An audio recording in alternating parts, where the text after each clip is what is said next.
Hey, what's going on, everyone? This is Sheets, and we're going to be doing the live lineup build for the LEC slate.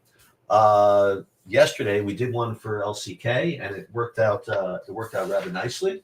Ended up taking it down. Again, you can't be too ambitious with how much you make playing LOL DFS, but you chop with a few people. It's not the end of the world. So that was really good. So we're going to do the same thing with LEC, and we do have a little more time. The other thing I want to do is I want to just keep track of the Gulfstream stuff because I just also put up a horse race thing. Let's see.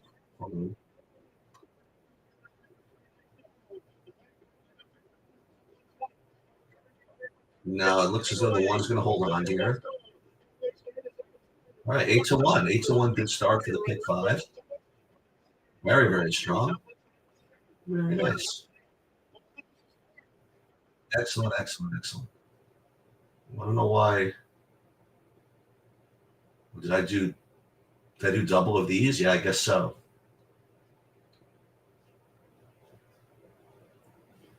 We have a couple of savers here. I don't know why we have this so many times. Maybe my partner did this on the side without me knowing it.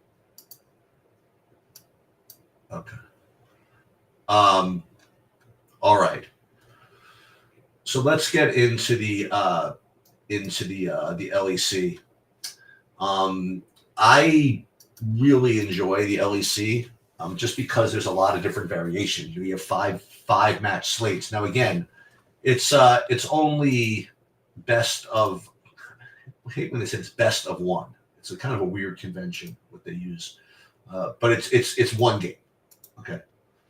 So what we're going to do is we're going to upload our projections here. Just make sure that they took, and they did. And then what we're going to do is we're going to just build lineups according to regular saber score, and then we are going to have some fun messing around with the sims. Now, on this particular slate, what I do like this is that the max entries in the lottery is only 14 for a player, which means that you don't have to get that crazy to be unique. Okay, like you don't really have to play 4 2s. You just have to be enough, not I was about to say be enough different, and that's pretty brutal. Um, but you just have to I think I don't know, just use the sim settings and just get a little bit different as far as ownership goes. Um, is it up here? Let me just make sure this is. It is. Now, as you'll see, I mean, when you go through these games, I mean, almost everything's so close. Like FNC Fnatic is minus 250, and then G2 is minus 250, KC is minus 260. Like in one game, there's a lot of variance, So it's and that's why some people actually like best of 3, best of 5 is the better team usually prevails, but in single game, it's better for DFS, right? Because the more variance, I think, the better. Okay. So let's have some fun. Before we even build it, let's see what we think it should look like, just for fun. And when I rate all these guys by Sheet's value score, you see like probably the bigger favorites, FNC, G2, KC. Oh, a good projection on Supa from MCOY here. So maybe as a small underdog, maybe he's not even that small of an underdog. Maybe he's a favorite too. It's a pick 'em, so you'll probably get to some of that. So I'm expecting to see when we just run this, FNC and G2, they're the biggest favorites, and KC. So when we just run it by Saber score, that's pretty much what I'm going to expect to see. Let's do a full 5,000 lineups. I think there are enough combinations where it's worth considering all of them. The only risk we run doing this is it might take a little while. So let me just reach out to my partner with something else.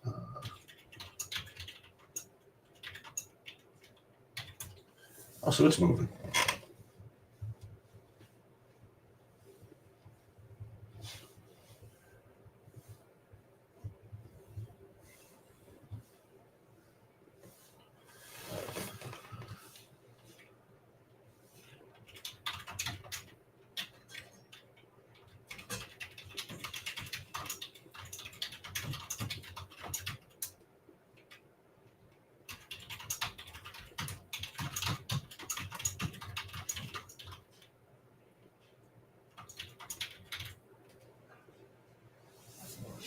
So again, in League of Legends, for whatever reason, it does take a little bit longer to build these, but this isn't that bad, right?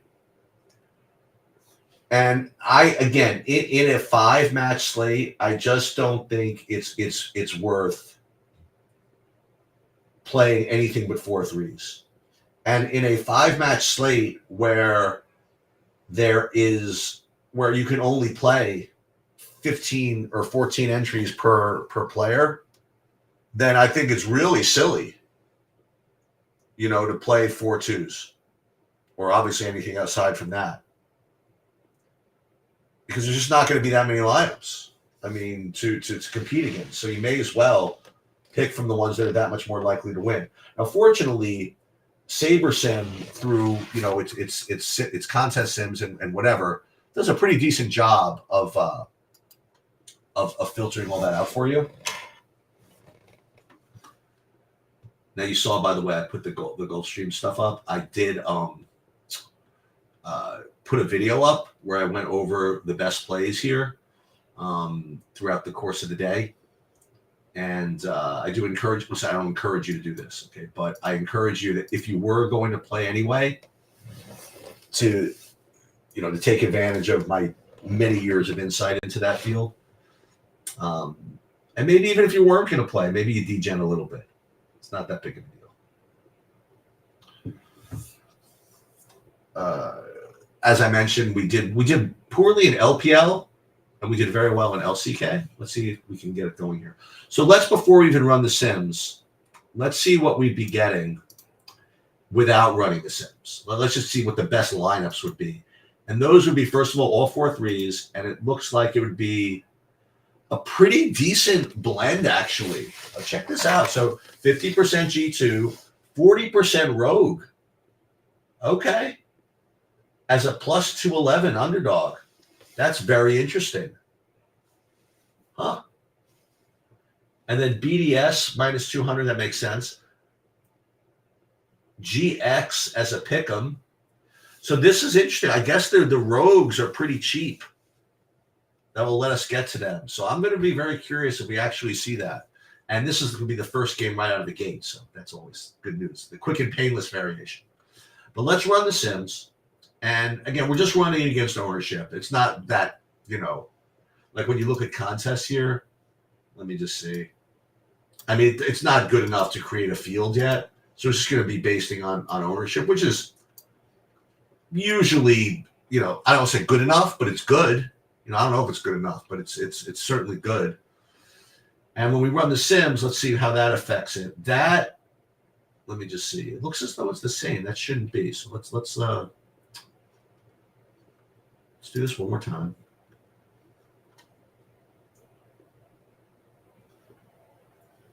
Why would it be? Oh, so it was already set on the Sims? No. So here, when you apply the Sims, you actually get more of the favorite of FNC. And that's not usually something you see. Now, you do see a decent amount of the Rogue. So what we're saying here is that you're going to really hope that this first match goes off. And then 33% MCOY, and then 33% VIT as an underdog. Okay, so these are actually pretty good.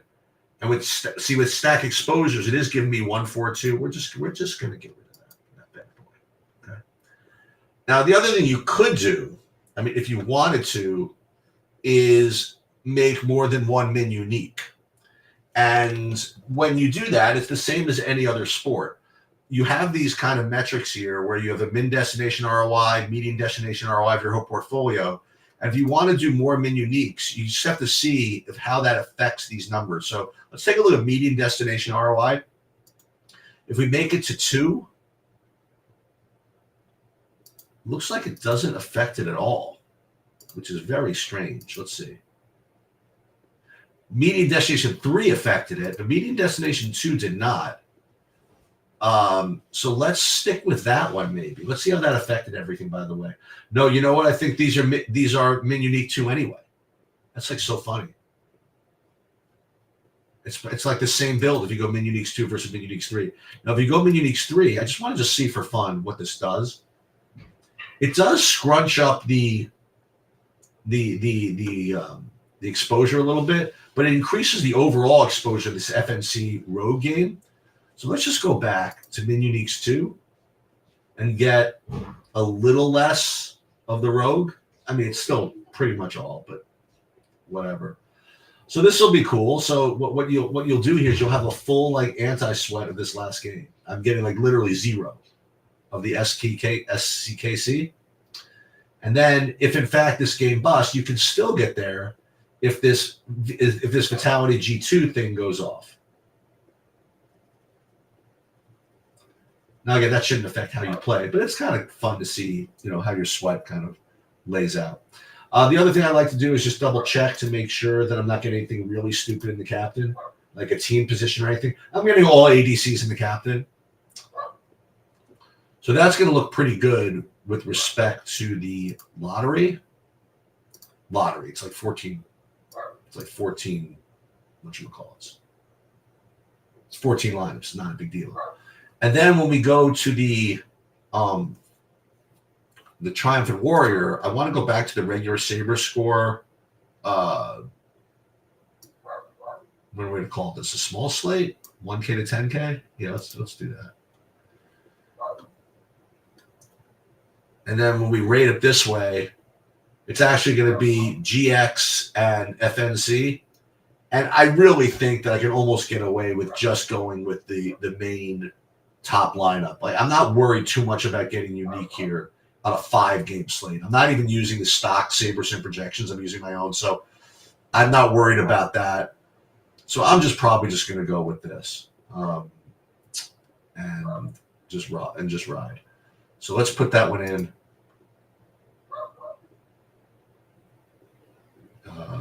Save the contest.